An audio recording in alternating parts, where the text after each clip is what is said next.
"It's nothing. Just a routine checkup." My own parents told it to the neighbors, to the church, to everyone who might have shown up for me. Then they got on a plane to Florida with my sister and left me to go through radiation for stage 3 cancer alone. 28 sessions. I drove myself to everyone. The chair beside mine empty. I never called them once. I'm Beatrice Calloway. For 9 years, I was the one who paid, the steady one. When I got sick, I waited to be carried. No one came. 3 states away, they were talking my dying grandmother into signing something. And the paper they made her sign would land on the one desk I read for a living. Months later, I walked out cancer-free. My first call wasn't to celebrate, it was to my lawyer. If you're already in this with me, do one thing. Like this video and subscribe. And tell me in the comments where you're listening from and what time it is there. I like knowing who's awake with me tonight. Let me take you back to where they slipped. The transfer screen always took 3 taps. Tap to confirm the amount. Tap to confirm the account. Tap to send. I did it on my lunch break. $2,300 the first of every month. Into my parents' mortgage. My own account thinned out behind it like a tide going out. I was 36. For 9 years, I had been the one who paid. It started small. A bridge loan for my father after the plant cut his hours. Then, my sister Camille's first car. Then, Camille's second car. Then, a tuition shortfall, a deposit, a dental bill, a just until spring that never once found its spring. There was a house in the middle of all of it. A little place 2 streets back from the water, with a crooked porch and a kitchen that caught the morning light. I had saved 6 years for the down payment. I had the inspection booked. And then, Camille's salon idea collapsed and took a loan down with it, and my father sat across my own kitchen table and explained to me what a family was. "You've got it sitting right there, Beatrice," he said. "Your sister is drowning. What kind of person watches that happen?" I wired the down payment the next morning. I told the realtor something had come up. I never drove past the house again, because the one time I did, somebody else's curtains were already hanging in the windows. "You're so good with money, honey," my mother would say, and the sentence always arrived right before a number. "Just this last time, I swear," Camille would say, and that one always arrived right after one. I tried exactly once to say no. I asked carefully whether Camille might cover her own car insurance for a season. The table went silent. My father set down his fork and gave me a look I can still feel between my shoulder blades, like I'd tracked mud across something clean, like generosity was a debt I had defaulted on. "Family doesn't keep a ledger, Beatrice," he said. I didn't keep a ledger. I just kept paying. I told myself it was love, but I couldn't have told you the last time anyone at that table asked what I needed. There was a drawer in my kitchen I didn't open often, because opening it cost me something. Inside was a stack of birthday cards, one for every year, each in the same slanted hand. My grandmother made them herself. She pressed a flower into every one. A pansy, a sprig of lavender, once a single violet gone almost translucent with age, and she signed them all the same way. Not Grandma, not Cordelia. Bumblebee. She'd called me that since I was 4, and couldn't sit still in church, since the Sunday I hummed straight through the sermon, and she leaned down and whispered that bees were only busy, not bad. Out of everyone who shared my blood, my grandmother was the only one who looked at me and saw a person instead of a purse. She lived down in Naples now, in a little stucco house with a lemon tree she was proud of, past all reason. We used to talk on Sunday nights. The last real conversation we had was the spring before I got sick. She was slower on the phone by then, her sentences taking the long way around. But she still found her way to the one question nobody else in my family ever asked me. "Are you sleeping, Bumblebee?" she said. "You sound tired. You take care of you for once." "I'm fine, Grandma," I told her. "You always say fine," she said. "Fine is a word people use to end a sentence." After that spring, she got harder to reach. The calls started going to voicemail. When I asked, my mother said Grandma was resting, that the time difference made it hard, that Dad was looking after her phone now. I believed it because believing it was easier than the alternative. And because I had a mortgage to wire and a sister to float, and a body I was already in the habit of ignoring. Her cards never asked for anything. That was the year I quietly stopped knowing how she was really living, and told myself it wasn't my place to push. It announced itself as fatigue, which is the easiest thing in the world to explain away. I'd been working late, covering for the family, running on the kind of tired that sleep doesn't touch. When the bleeding started, where it shouldn't, I told myself it was stress. When the ache settled into my back and wouldn't quit, I told myself I'd been sitting wrong. If something was wrong with me, I assumed it was something I'd allowed, something I should have managed better. That is how I'd been taught to read my own body. As one more account I was responsible for keeping balanced, and any overdraft was a personal failing. I actually had an appointment, the first time. I had finally booked one. And the morning of it, Camille called in tears because a payment had bounced and the late fees were stacking, and I spent the hour I'd set aside for a doctor on hold with a bank instead, moving money out of my name and into hers.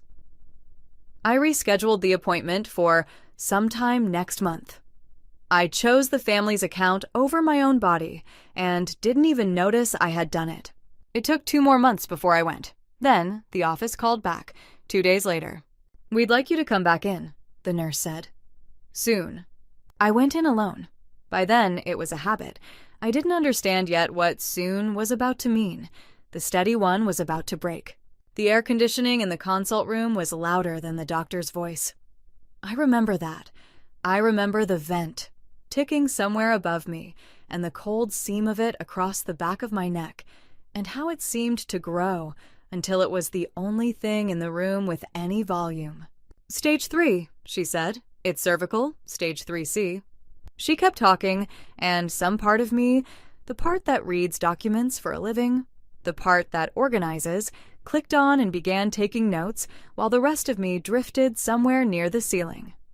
Chemoradiation, 28 sessions of external radiation, every weekday for over 5 weeks. Chemotherapy once a week alongside it, an internal treatment near the end." She drew a small diagram on the back of a pamphlet, an arrow, a circle. "How aggressive is it?" I heard myself ask. "What are we realistically looking at?" She told me, gently, that they were treating it to cure it, but that it would be hard, that the fatigue alone would take me apart for a stretch, that my body would need more from the people around me than I'd want to ask for. "You'll want support," she said. "Someone to drive you on the bad days. You should not do this part alone. We start in 3 weeks, she said. 3 weeks. I would need help. Rides on the days the chemo dropped me.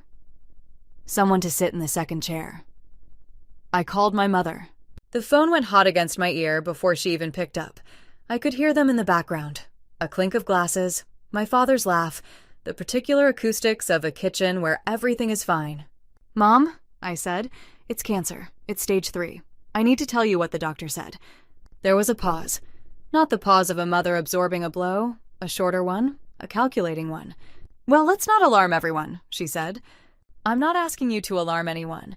I start radiation in 3 weeks. It's every day. The chemo is going to knock me flat. I need help getting there. Just rides some days. Just someone in the room." I heard her cover the phone. I heard the muffle of a conversation I wasn't part of, about me 10 feet from her and 3 states from her at the same time. "B, the thing is," she came back, "we've had Florida booked for ages, the whole trip. Your grandmother is expecting us, and you know how she gets when plans change." "Florida," I said, flat. Camille's voice came onto the line then, bright, the speaker catching her. "B, it's been planned forever. I already bought the dresses. It's not like we can get the money back. You'll be okay. You're always okay." "We can't just cancel Florida," my father said, in the voice you use for a slow child. "It's all booked." I asked once more, plainly. I asked if even one of them could fly back for the first week, when they didn't know yet how my body would take it. My mother said they'd see how Grandma was doing. They never saw. "It's nothing serious," she told me, and I understood she had stopped speaking to me and started rehearsing. "Just a routine checkup. That's all we're telling people. No sense getting everyone worked up over a scare." And that became the script. The neighbors heard it. The women at the church who would have organized a meal train heard it. Anyone who might have shown up heard it. "It's nothing. Just a checkup. She's fine." They folded a stage 3 diagnosis into a footnote so it wouldn't interrupt a vacation. They booked. I started. A week later, a neighbor caught me at the mailbox, frowning at the way my coat had begun to hang off me. "Bea, honey," she said, "who's driving you to all these appointments?" I told her I had it handled. By then, it was even true. 2 women from the church left voicemails that month. One said how relieved she was to hear it was nothing, that she'd keep me on the prayer list anyway, just for a clean bill of health. The other left a card on my step, a cheerful square of cardstock. "Thinking of you during your little scare," tucked under a gift certificate to a tea shop. I left the card on the counter for a week, this bright wrong thing, while I drove myself to radiation every morning. My parents had told the story so well that even the kindness arrived aimed at an illness I didn't have. The clinic had automatic glass doors that opened with a soft exhale, like the building sighing every time someone walked in. The first morning, I stood in front of them a second too long, watching my own reflection split down the middle as they parted. Inside, they did the things they do before they can aim a machine at you. They fitted me to the table, marked my skin with tiny permanent points so the beams would land the same way every time, talked me through the breath hold, the stillness, the count. A technologist with careful hands told me I wouldn't feel the radiation itself, only the staying still. The prep area had 2 chairs. One for the patient, one, beside it, for whoever came with you. Vinyl, the color of weak coffee. Mine was empty. A nurse looked up from her clipboard. She had a kind, tired face. "Just you today?" she asked. It wasn't an unkind question. It was a logistics question, a box she had to check, a line for the name of the person who would drive me home if the first treatment went badly. But it landed in the center of me. My hands had gone numb on the strap of my bag. The cold from the doors was still on my skin. And underneath the fear, something else was setting, slow and clean, like water finding its level.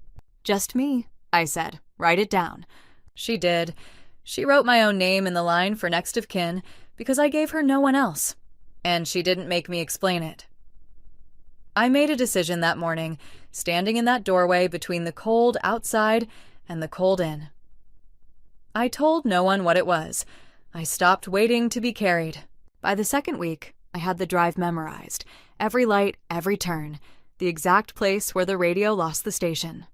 The chemo came on Mondays, and by Wednesday the taste was up the back of my throat at mile 4, metal and salt, announcing itself before the building did. I kept a bottle of water gone warm in the cup holder, a plastic bag I tried not to need, and a sleeve of crackers for the parking lot afterward, for the minutes when standing felt optional. The radiation left its own mark, lower down, a burn that deepened week over week until sitting was a negotiation, and the drive home was its own small ordeal. I lost weight I didn't have to lose. My rings turned loose on my fingers. In the mirror, my own collarbone surprised me. I kept working. I don't fully know why, except that work was the one place that still ran on facts instead of feelings. The one place where being the steady one was a skill and not a sentence. I'd take a treatment in the morning and be at my desk by 10, sunglasses on in the elevator, peppermints to cover the chemo on my breath, signing off on other families' trusts with a hand that had started to shake. Nobody at the office knew. I'd told them I had a long medical thing and left it there. Twice, I locked myself in a bathroom stall between meetings until the nausea passed, ran cold water over my wrists, fixed my face, and went back out and answered questions about somebody else's inheritance. The passenger seat stayed empty. I'd glance at it at red lights out of habit, expecting nothing, finding nothing. "Same time tomorrow, Ms. Calloway," the front desk would say. Same time tomorrow. The empty chair learned my schedule. Then one day, the chair wasn't empty. It was a small thing, which is the only kind of thing that reached me by then. The suite ran cold, and I'd started shaking halfway through, the paper gown doing nothing. A nurse named Nadine crossed the room without a word, pulled a blanket from a warmer, and laid it over me. The heat sank into my shoulders before I understood what it was. Then she set a ginger candy on the tray by my hand, already unwrapped, ready. "You don't have to talk," she said. "Just keep something down for me." The candy was sharp and bright, and it cut the metal taste for a minute, and I held on to that minute like it was load-bearing. Another morning, there was a young woman in a knit cap where her hair used to be, who caught me white-knuckling the armrest and simply reached over and put her hand on top of mine, and left it there until the technologist called her name. We never traded a single word. Strangers showed up. My family didn't. That same week, my sister Camille posted from Naples, the sky over the Gulf gone orange and pink, a glass of wine balanced on a railing, my grandmother's lemon tree just visible in the corner of the frame. "Living our best life," the caption said. One Friday, the chemo hit harder than the others, and I sat in the clinic parking lot for the better part of an hour because the world wouldn't hold still enough to drive through. A volunteer in a blue vest knocked on my window, crouched to my eye level, and asked if there was someone she could call to come get me. I looked at the phone in my lap. I went through the names, and I handed her back nothing. "I'm okay," I told her. "I just need a minute." She waited with me anyway, a stranger at my window, until my hands could hold the wheel. There was a night, near the end of it, when I couldn't get warm and couldn't get up off the bathroom floor for a while, and the tile was cold against my cheek, and I reached for my phone.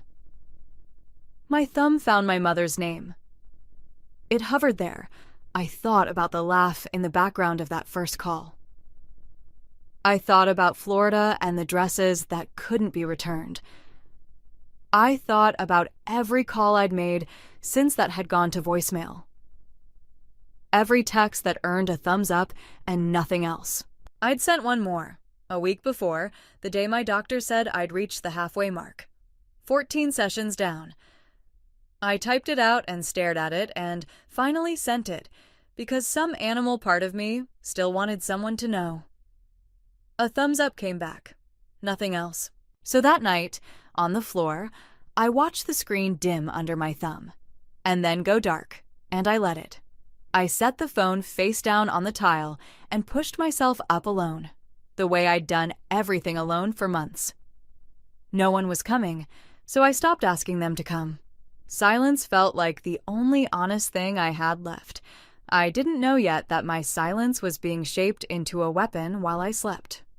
I learned my grandmother had died from a group text. I was on the couch, blanket over my knees, the television off, the room dark except for the phone lighting up my hands. The message sat there among the others, like it was the same size as the others. "Grandma passed Tuesday. Arrangements handled." "Dad?" I read it 4 times. The words didn't rearrange themselves into anything kinder. "No call. No. Are you sitting down? No. I know what she was to you." A line in a group text, sitting between a thread about whose casserole dish was whose, and somebody complaining about a flight delay. My father had handled the arrangements the way he handled everything now. Her phone had gone to voicemail every time I'd tried since the spring. "Dad's got Grandma's phone," the family said. "She's resting. Don't worry about it." A week or so later, I found out secondhand that there had already been a small service down in Florida. "Just the people who were there," my mother said. When I asked, "We didn't want to drag you away from your treatments," she said, as though I'd been consulted, as though my treatments were a thing they had ever once said out loud. I set the phone on the cushion. I didn't pick it back up for a long time. A few days after that, without deciding to, I dialed my grandmother's number. Just to hear the voicemail, I think. Just to hear her say her own name the way she did, with the little laugh at the end. The line was already disconnected. A recording I didn't know told me the number was no longer in service. No one had thought to call me. I hadn't even known she'd gotten sick. For weeks after, I caught myself reaching for the phone on Sunday nights out of an old reflex. Then I'd remember the number was dead, and I'd set the phone back down, and the apartment would settle into exactly the same quiet as before. The follow-up scan came at the end of January. I drove myself to that too. The doctor put the images up on the screen and turned to me, and her face did the thing faces do right before good news, the small unclenching around the eyes. "No evidence of disease, B," she said. "You did this. You should be proud." I said thank you. I signed the forms. I walked back out through doors that exhaled behind me, and I sat in my car in the parking lot with the engine off and the cold January sun coming flat through the windshield, and I held the wheel with both hands and didn't go anywhere for a while. There was no one to call. I had survived the thing that was supposed to kill me, and the one person on Earth who would have said, "Bumblebee, you fighter," was 3 states south in the ground. And I hadn't been told until it was a footnote under a casserole thread. I drove home to an apartment where no one knew to leave a light on. I beat it. Then the mail came. A few days into February, a thick envelope arrived with a logo I knew better than my own signature, the logo of the company where I worked. I opened it standing at the counter, and I read it the way I read everything, like a professional, which means I read the dates before I read the feelings. It was a trustee's notice, the exact kind I'd mailed to other people 100 times across 11 years. My grandmother's revocable trust, a full copy enclosed and clipped behind it, an amendment. The original was the one I half remembered, her estate split evenly between her 2 grandchildren, Camille and me, the way she'd set it up years ago, when her mind was clear and her hand was steady. It read like her. The amendment did not. It read like a lawyer who had never met her. Executed and witnessed in Naples, Florida. The language was clean and cold, and did its damage in 2 places. 1 paragraph. The share otherwise passing to Beatrice Calloway shall instead pass to Camille Calloway. Everything that would have come to me, lifted out and handed to my sister. And on the signature page, written into control of all of it as co-trustee, with authority over the money and the timing and the terms, was my father. He hadn't only taken my share for Camille, he had put himself at the head of the table. I read it again, slower, the way I would have read it if it had crossed my desk for anyone else. And every line raised a flag I'd been trained to catch. A long-standing trust, untouched for years, rewritten in the last months of an old woman's life. A firm I had never heard of, hundreds of miles from the attorney who'd served her for 30 years. No notation that she'd had independent counsel of her own in the room. A new name, handed control of everything, who happened to be the same man who arranged the meeting. On any other file, I'd have circled all of it in red and called it a textbook setup. I just never expected the textbook to be written about me. Then I looked at the date my grandmother had signed it, October 9th. I was mid-radiation. My first call wasn't to celebrate beating cancer. It was to my lawyer. Pause it right here and tell me, what do you actually think happened down in Florida that fall? Say it in the comments before I go on. Then stay with me, because what I found was so much worse than a bad vacation. The date didn't add up, so I started counting. My lawyer's name was Diane Prescott. Her office was up in New London, in an old brick building with a conference table worn smooth at the corners, and the wood was cool under my elbows when I laid the documents out in 2 neat rows. She read the original. She read the amendment. She read the amendment again, tapping a pen against it in a slow, even beat. "Walk me through the dates," she said. "She signed October 9th, I said. I have the radiation log to the day. I was in treatment that entire week. I never went to Florida. I didn't know any of this was happening. Who was with her when she signed? My parents and my sister. They flew down at the start of September and stayed through the fall. They were the only family in the house. Diane set the pen down. Did your grandmother have her own attorney? Someone of her own? Independent? For 30 years. A man in Mystic she trusted completely. He drew up the original. This, I touched the amendment, wasn't his work. I don't even recognize the firm. She nodded slowly. Here's the landscape, she said. When a trust is amended like this, the law gives a beneficiary a window to challenge it. From the date of your notice, you have 120 days. Not forever, so we move. And the grounds? Undue influence. And listen to me, because people misunderstand this word. It is not a feeling. It is not, they were unkind. It has a fingerprint, and courts look for the same 4 marks every single time. A person who was vulnerable, who was isolated, who was dependent on the people who benefited. And a result that doesn't make sense. An unnatural disposition. She looked at me. An 86-year-old woman, frail, alone, leaning on the only people in the house, cutting out the granddaughter who carried this family for 9 years to reward the one who never carried herself. If that is what this is, B, it has all 4 marks. We just have to prove each one. She picked up the notice and turned it over. Who's the successor trustee on this thing? I didn't answer right away because the answer was absurd, and I wanted to be sure she understood exactly how absurd before I said it. I turned the notice over and laid my finger flat on the letterhead. Stonington Trust Company. That's us, I said. That's where I work. 11 years. I have a desk there. The successor trustee, the institution that administers her estate now, holds the file, manages the money flowing to my sister, is my employer. Diane sat back. For a moment, even she didn't have a procedure ready. My grandmother had always kept things in-house. The same trust company for everything, generation after generation, the way old New England families do. You don't shop around for strangers. You stay with the firm that buried your father. It had never once crossed my mind that her in-house habit and my paycheck were the same building. Why would it? A corporate trustee only steps in when the grantor dies.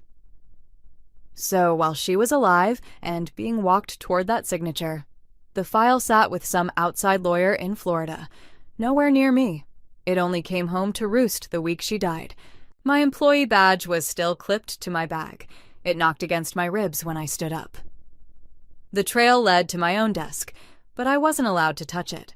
The conference room door at the firm closed behind me with the soft thunk of a magnetic lock, and across the table sat our chief compliance officer with a folder she slid an inch toward me, and not 1 inch further.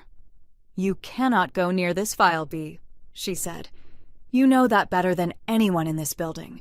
You're a named beneficiary, and now a party to a contest against a trust we hold. We're walling you off completely. No access, no inquiries, nothing. The firm takes no position on the merits. We hold the assets and we let the court decide.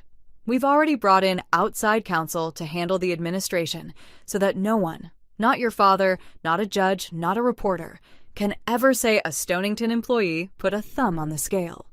Good, I said. Then nobody can ever say I did. She studied me, and something in her face eased, almost relief.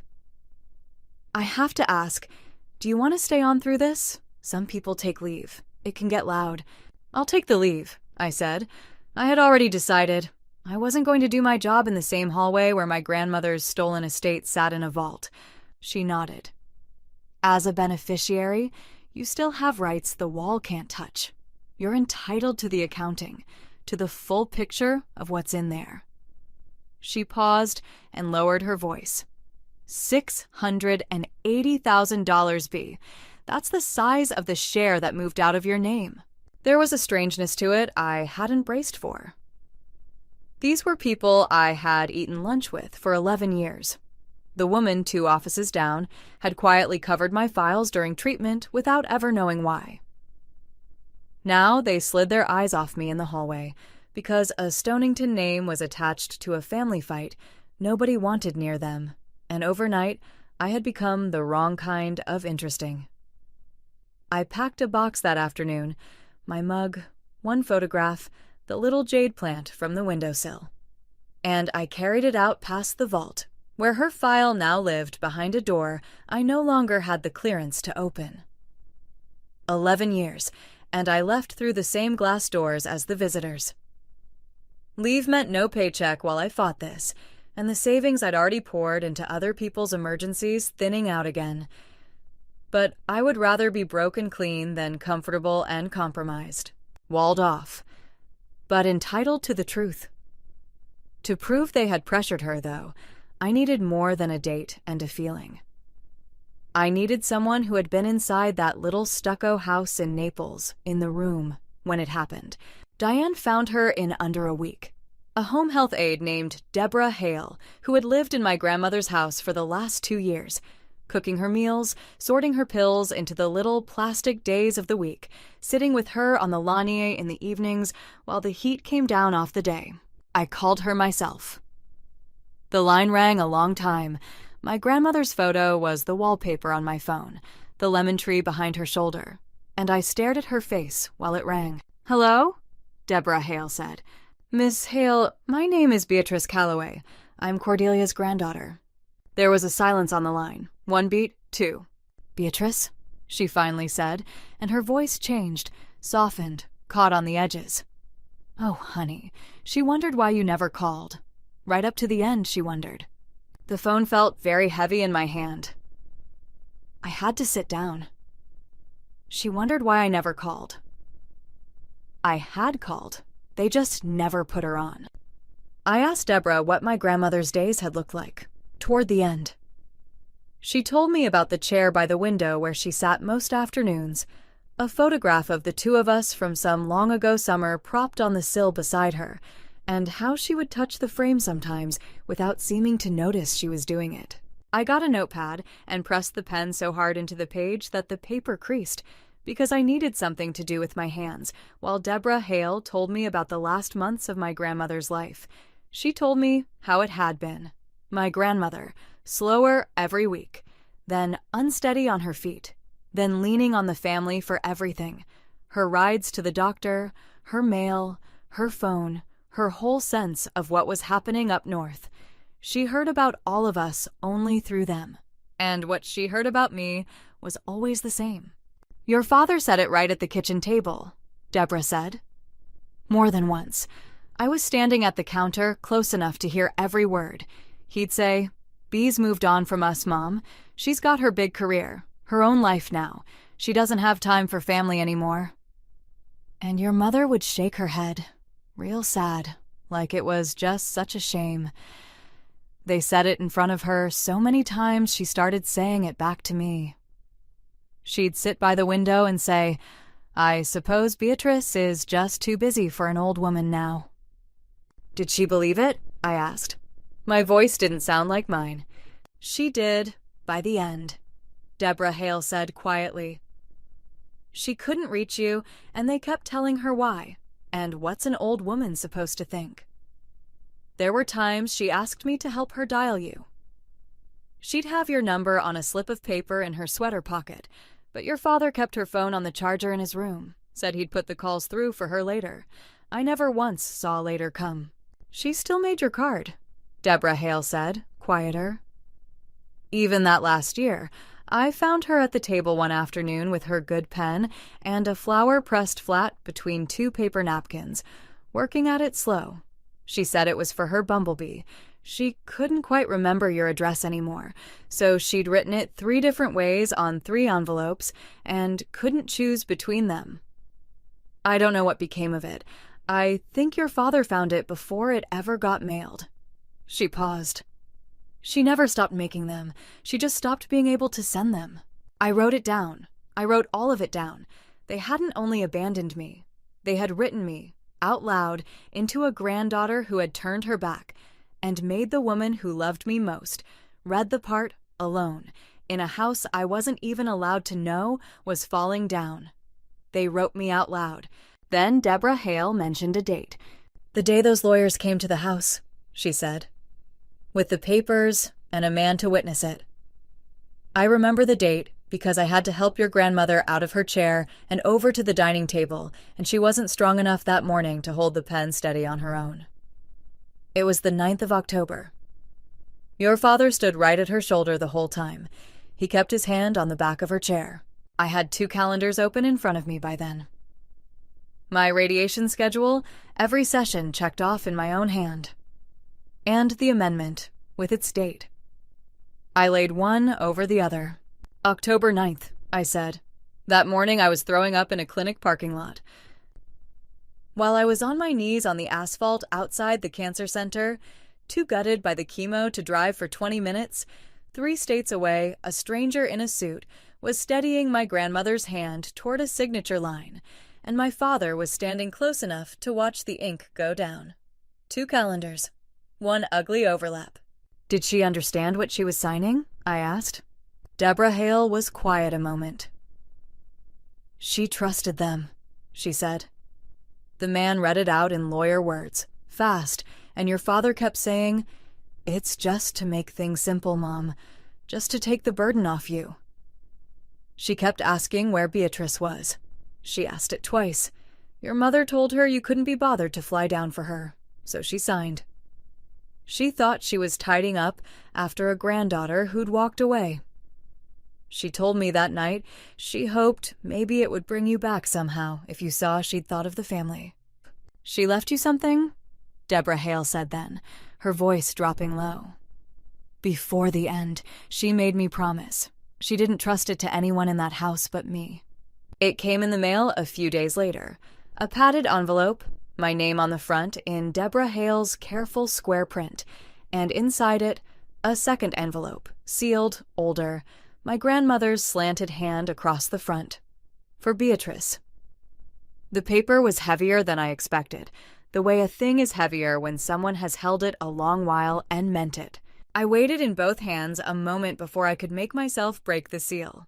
Deborah had called the night before to tell me it was coming, so I'd know to watch for it. She wrote it herself, at the kitchen table, the week before she passed.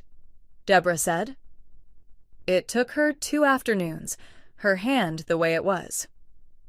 She made me swear I'd put it in your hands and no one else's. Give this to Beatrice, she told me. Not your father, not your mother. You put it in Beatrice's own hands.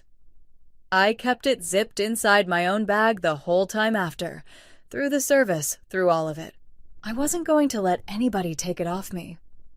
She had kept a promise no one had asked her to make twice. I sat down at my own kitchen table in the morning light I'd once wanted from a house I never got to buy. I broke the seal. I opened it. My grandmother's handwriting had gone shaky near the end, the letters leaning into one another like they were tired, but it was hers, unmistakably hers. I could hear her voice rising up out of it, the way you can hear a person in their words once you can no longer hear them any other way. I read it slowly, because slowly was the only way my eyes would go. The light moved across the table while I read, and a little warmth came up off the wood. And somewhere outside, a neighbor's wind chime turned over once in the breeze, and I read the whole of it, and then I read it again. My dear Bumblebee, I am writing this one out by hand, because the telephone never seems to reach you anymore, and I have started to wonder if it ever will again. Your father tells me you have moved on from us, that you are too busy with your own life now for an old woman down in Florida with her lemon tree. I have turned it over and over, and I do not understand it, and I am too old now to pretend that I do. You were always my steady one. Do you remember? If I have done something to lose you, I am asking you to tell me, plainly, so that I might mend it, while I still have a little time left to mend things. I am not angry, child. I am only missing you. Please, call your grandmother.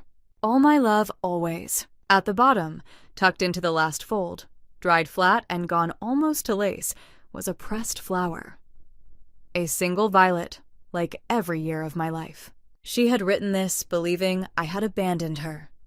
She had folded a flower into it, the way she always did, and she had sealed it, and she had died, still believing the thing they fed her. And nowhere in it, not one word, not one line, was there any sign that she knew I was sick. They had never told her. My whole illness, the thing that nearly took me, those months in that chair alone, and the one woman alive who would have driven through the night to sit in the second seat, was never even told it was happening. She never knew I was sick. I sat there and didn't move for a long time, the violet resting in my open palm, and a sound came out of me that I had not planned and could not stop, just once. And then the kitchen was quiet again. I held the violet on my fingertip a while. It crumbled a little at the edge, the way they do, and I let the pieces settle into the lines of my hand. Something turned over in me then, but it was not what you would expect. It was not a wish to burn anything down. I had spent months learning to be very quiet and very precise, and that did not leave me now, when losing it would have been the easiest thing in the world. She had not been cruel to me. She had been lied to.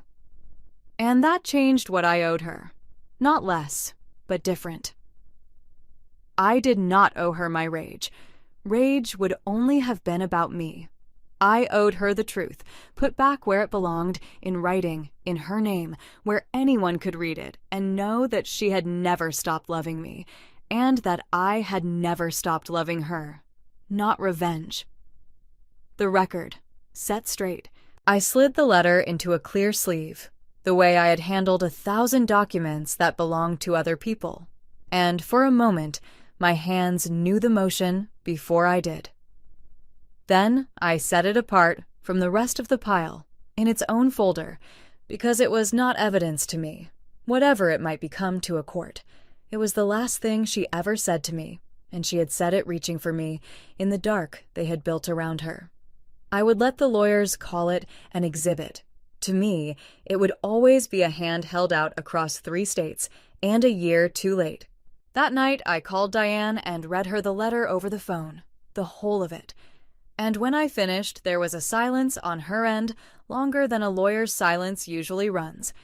And then she said, in a voice different from the one she used for procedure, "B, that letter, with that date, with that affidavit, that is enough to make the trustee convene. They are going to have to look at all of it. Out loud, in a room. They didn't just rob me. They robbed her of me, in the last clear months she had. We built it the way Diane built everything. Clean, in order, fact set on fact, until the shape of it was undeniable. The documents grew into a stack on her conference table, and the room held the chemical smell of a printer that had been running all afternoon, and we worked late, the 2 of us sorting paper into the 4 piles that mattered. "We don't argue feelings in front of a trustee," Diane said, squaring a stack against the table. "We argue facts. The feelings take care of themselves if the facts are right." "Then we only bring facts," I said. So we brought them, and behind every fact, we clipped its proof. Vulnerable, her medical records, the decline charted month by month, an 86-year-old who could not hold a pen steady the morning she signed.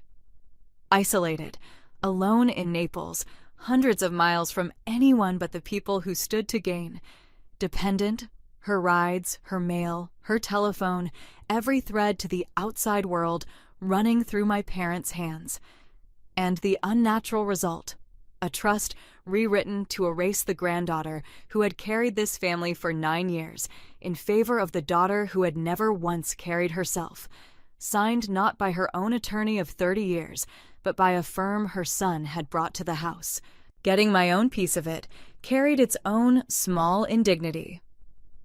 I had to request my radiation records formally, in writing, from the same clinic where I'd sat alone 28 times, and a clerk mailed me back a certified log of the worst weeks of my life, stamped and notarized, so a stranger could one day hold it up beside a date. Deborah Hale flew north on her own dime to swear her affidavit in front of a notary, And afterward, she held both my hands in the parking lot and told me my grandmother would be proud I hadn't let it lie. I had not come apart in any of the rooms where it would have made sense to. I came close in that parking lot. On top of all of it sat the two things that turned a pattern into a story. Deborah Hale's sworn affidavit, every kitchen table sentence set down under oath. And the letter, laid across the whole stack, was the radiation log over the signing date, October 9th on both pages, the overlap impossible to talk your way around. Behind that, a short affidavit from the mystic attorney who had served my grandmother for 3 decades, confirming he drew the original, was never contacted about the amendment, and had never heard of the firm that did it. Vulnerable, isolated, dependent, unnatural result. 4 boxes. We checked all 4, and we had paper for everyone. Diane filed the contest in the first week of March, with months to spare inside the window. There was one question left, and it was one I had to answer entirely by myself. My father texted me that week. Out of nowhere, after months of nothing but a thumbs up. It came in warm. We should talk, B. Family's family, whatever's happened. Then, a few minutes later, when I didn't answer fast enough, I'm hearing things about lawyers and I don't like it. Don't do something in a temper that you'll spend years regretting. He was fishing. He wanted to know what I had. That was the whole purpose of the warmth, to find out whether I was holding anything that could hurt him so he could get out in front of it. I sat with my thumb hovering over the keyboard, and I understood, sitting there, that I had a choice no one could make for me. I could warn him. I could tell him about the letter, about the affidavit, about October 9th laid over my radiation log, and watch him build a story around it before anyone official ever heard a word. People like my father are never sharper than when you give them time to prepare. Or I could say nothing and let him walk into that room exactly as certain of himself as he was right now. I turned the phone face down on the table. I wasn't going to lie for him. I just wasn't going to hand him a rope so he could keep himself from hanging. I wouldn't lie. I just wouldn't warn him. He had always said he loved an audience. The trustee set the review for the 9th of April.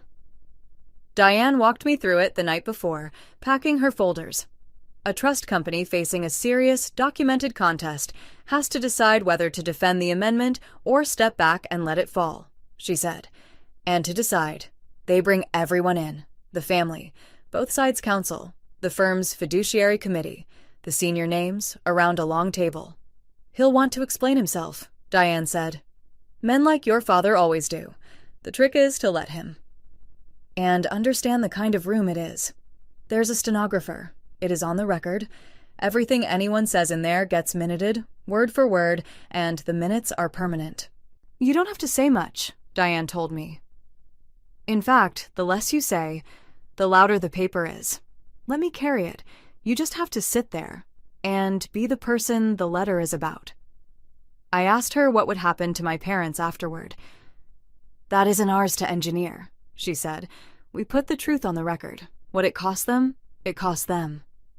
I slept maybe 2 hours that night. April 9th. A room that writes things down. I got there early. My father got there earlier.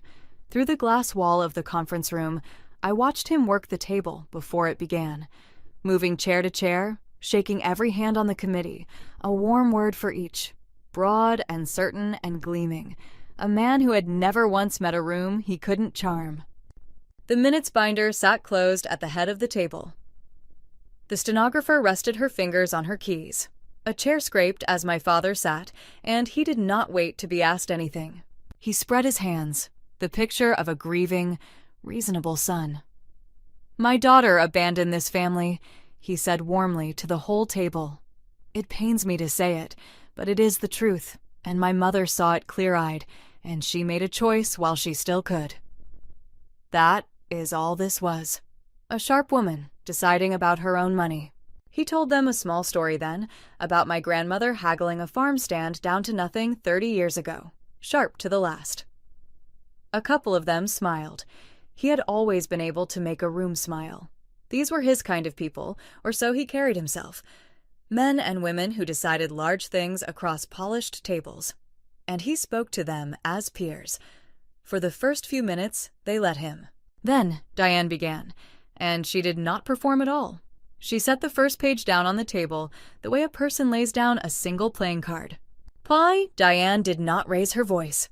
She slid a single page to the center of the table. On October 9th, the day your mother signed, she said, your daughter Beatrice was receiving radiation for stage 3 cancer in Connecticut. This is the clinic's treatment log for that morning. Diane named the dates as she laid the pages out. The first session, the one in the middle, the 28th, each stamped by the clinic. October 9th fell dead center in the list, in my own handwriting, initialed by a nurse. She let it sit. So I will ask you plainly, in front of this committee, who drove your mother to that signing? The room went quiet. My father's smile held, but his eyes went to the page and came back. I don't see what my daughter's health has to do with my mother's wishes, he said, the warmth cooling a degree. And where is your proof I had a thing to do with how she spent her last months? She was a grown woman. Diane opened a folder without hurry.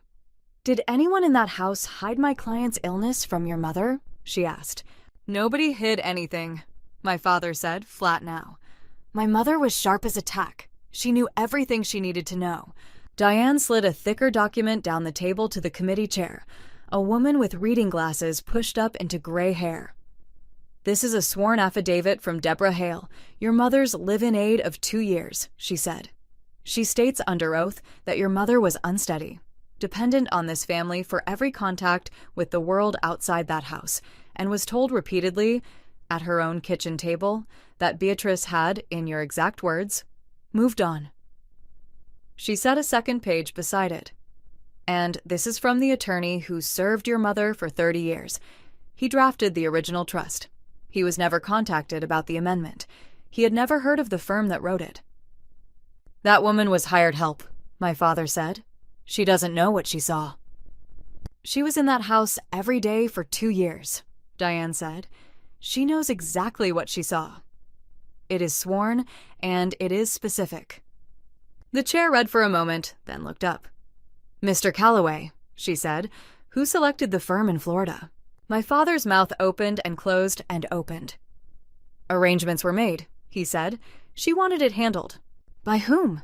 The chair asked. He didn't answer that. Was your mother represented by her own attorney at the signing? The man at the foot of the table asked.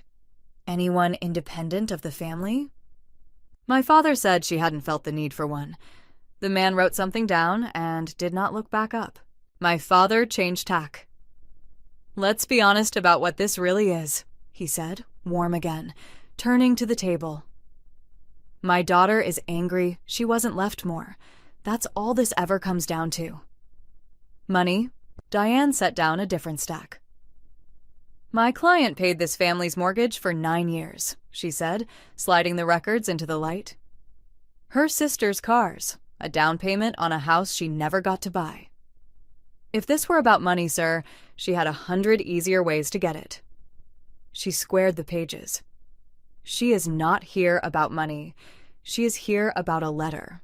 Diane let the silence do its work, then asked the last question quietly.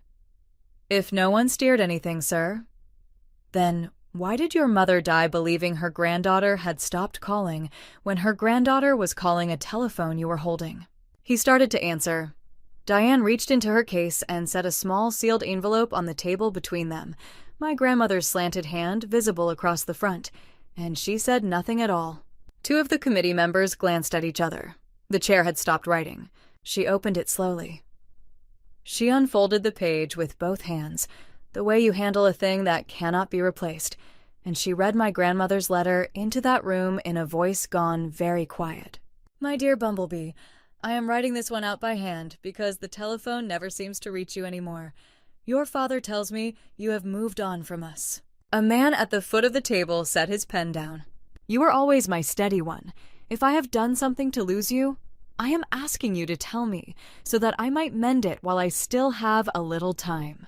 Please, call your grandmother. No one moved. The chair looked at the page a long moment over her glasses. "Let the minutes reflect the letter," she said. "Read in full." Her words filled a room of strangers.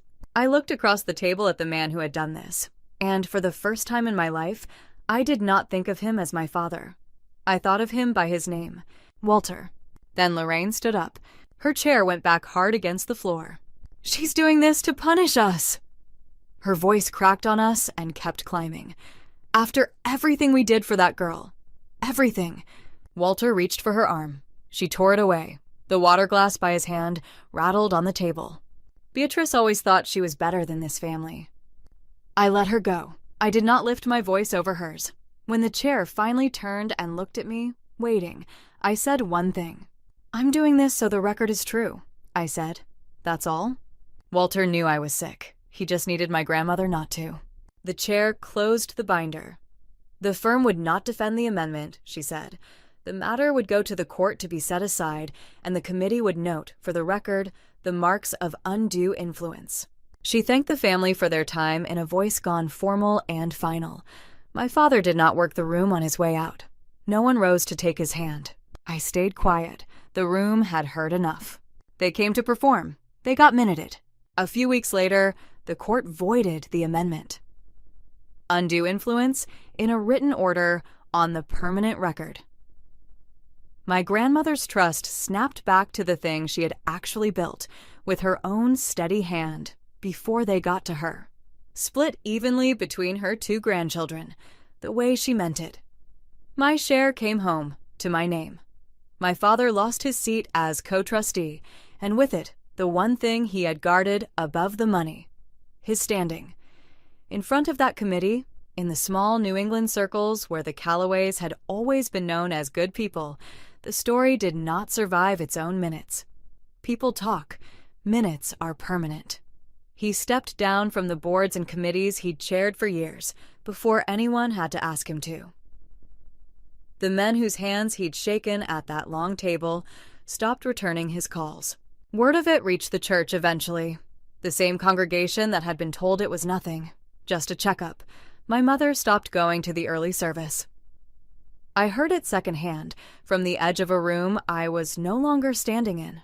I didn't call them after. There was no scene, no last word, no door slammed in anyone's face. I sat down with Diane instead and rewrote my own affairs, line by line, a new will, a new trust, names lifted out until my parents appeared nowhere in any of it, and a clause that made certain no one could ever pull me back into their orbit without standing in front of a judge to do it. I didn't forgive them. I found I didn't need to. I only needed the distance to be permanent and the truth to be on file, and both of those I now had in writing. If you have ever gone quiet because no one was coming for you, hear me on this one thing. That quiet is not weakness, and it is not the end of your story. Tell me, down in the comments, one boundary you are finally keeping for yourself. And subscribe, so the next person who needs to hear this finds their way here too. Then a number I didn't recognize sent me a text. The glass doors of the clinic opened with that same soft exhale the morning I went back for my 1-year scan, and the air that came out to meet me was warm this time, spring instead of that first cold autumn. I had my hand flat on the doorframe when my phone buzzed in my pocket. It was a girl's careful spelling. My niece, Sadie, Camille's daughter, 13 years old. She had found my number herself. No one had given it to her, and I knew the moment I read it that no one in that house knew she had sent it. Grandma made you a flower card every single year, the message said. She showed me where she kept the flowers pressed in a book on her shelf, and she'd tell me which one was going to you. She talked about you all the time, Aunt Bee. I just thought somebody should tell you that. I stood in the doorway and read it twice, and my eyes stung, and this time I let them.